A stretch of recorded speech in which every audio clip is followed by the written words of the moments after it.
ಇಂದು ನಡೆದ T20 world cup ಸೆಮಿಫೈನಲ್ನಲ್ಲಿ Bharat England ವಿರುದ್ಧ ಗೆದ್ದು ಫೈನಲ್ಗೆ ತಲುಪಿದೆ.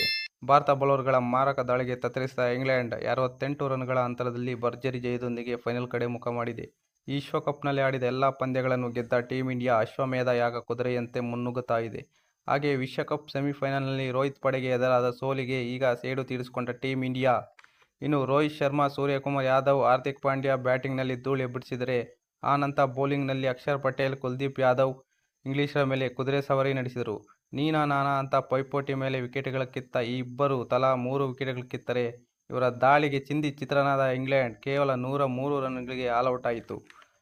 ಇನ್ನು ಇಂಗ್ಲೆಂಡ್ ಪರ ಕ್ಯಾಪ್ಟನ್ ಜೋಸ್ ಬಟ್ಲರ್ 23 ರನ್ ಗಳಿಸಿದರೆ, ಹ್ಯಾರಿ ಬ್ರೂಕ್ಸ್ 25 ರನ್ ಗಳಿಸಿ ತಮ್ಮ ತಂಡಕ್ಕೆ ಕೈಲಾದಷ್ಟು ಕಾಣಿಕೆ ನೀಡಿದರು.